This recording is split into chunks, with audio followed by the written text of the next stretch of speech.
Refleksi, refleksi, refleksi.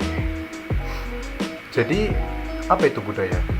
Budaya itu merupakan sebuah pola perilaku, keyakinan, nilai-nilai, norma, institusi, bahasa, simbol, seni, serta aspek-aspek lain dari kehidupan manusia yang ditransmisikan dari satu generasi ke generasi berikutnya. Budaya mencakup berbagai aspek kehidupan manusia dan mencerminkan cara orang berinteraksi dengan lingkungan, sesama, dan dunia di sekitarnya. Lalu, apa peranan seni dalam kebudayaan itu? Seni itu memiliki berbagai peranan yang sangat penting dalam kehidupan manusia. Beberapa di antaranya adalah ekspresi identitas dan nilai, pelestarian warisan budaya, komunikasi dan ekspresi emosi, refleksi perubahan sosial, inovasi dan kreativitas, pembangunan, pendidikan dan kesadaran, pembangunan komunitas, daya tarik, bahkan daya tarik pariwisata pun juga termasuk dalam salah satu peranan penting yang dipegang oleh seni dalam kebudayaan tersebut. Munculnya seni modern, postmodern di Indonesia itu muncul pada tanggal 23 Oktober 1938 oleh sebuah organisasi yang bernama Persagi atau Persatuan Ahli-Ahli Gambar Indonesia yang diketuai oleh Soejoyono dan Agus Jaya. Tujuan dari pembentukan Persagi ini adalah untuk mengembangkan seni lukis di kalangan bangsa Indonesia dengan menggagas corak baru yang tidak hanya merefleksikan keindahan visual tetapi juga mendalamkannya dengan nilai-nilai budaya dan identitas Indonesia yang unik. Namun, akhirnya Persagi ini dibuat sebagai perlawanan. Nah, perlawanan ini digunakan sebagai perlawanan terhadap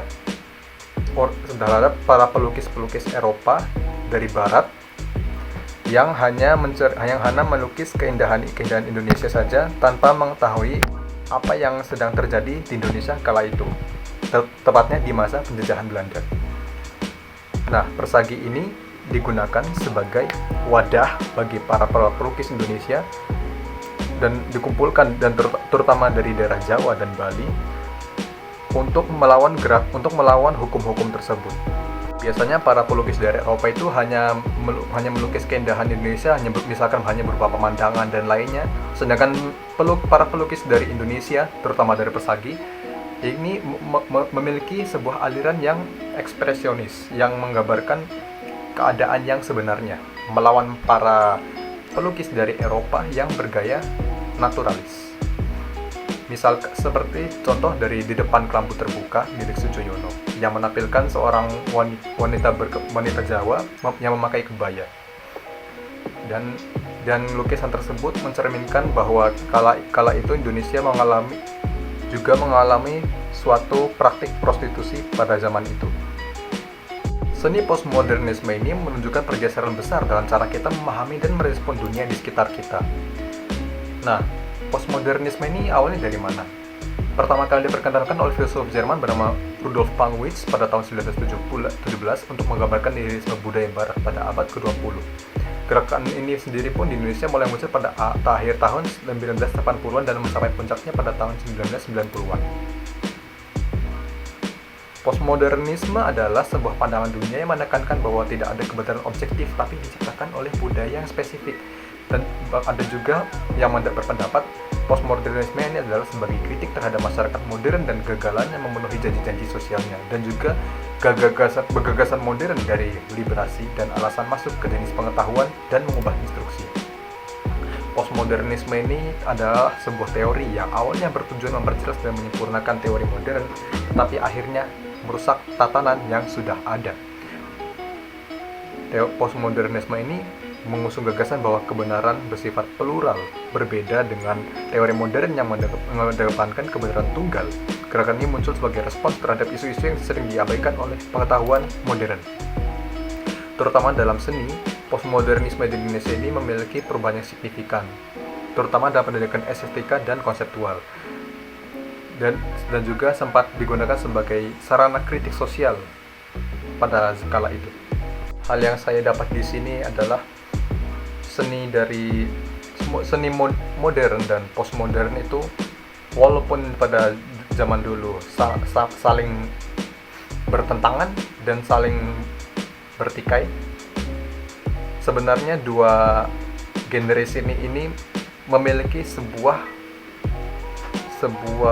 peranan yang sangat penting bagi kesenian di Indonesia pada masa sekarang. Dan kini juga kita telah memasuki Cyber 5.0 yang merupakan lanjutan dari revolusi industri 4.0. Nah, Cyber 5.0 ini adalah konsep yang memungkinkan umat manusia menggunakan ilmu pengetahuan berbasis teknologi modern seperti AI dan robot untuk memenuhi kebutuhan dan mempermudah kehidupan manusia. Nah, tapi dampaknya ke sini apa sih? Pertama, AI ini bisa membuat lukisan sendiri hanya bermodalkan ketikan tangan manusia. Nah, di titik inilah para ilustrator bahkan animator pun kedudukannya terancam karena takut pekerjaan mereka hilang. Mereka takut pekerjaan mereka hilang yang sudah memberikan segala keringat mereka, waktu mereka, bahkan tenaga mereka, dan kemudian digantikan oleh hanya ketikan-ketikan tangan.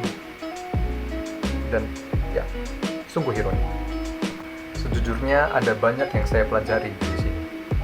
Contohnya budaya modern Indonesia naturalis pada masa dulu, waktu zaman penjajahan Belanda dulu, yang dibawa oleh Raden Saleh, yang memiliki aliran naturalis, yang kemudian alirannya itu ditentang oleh para pelukis-pelukis dari Persagi yang memiliki aliran ekspresionis.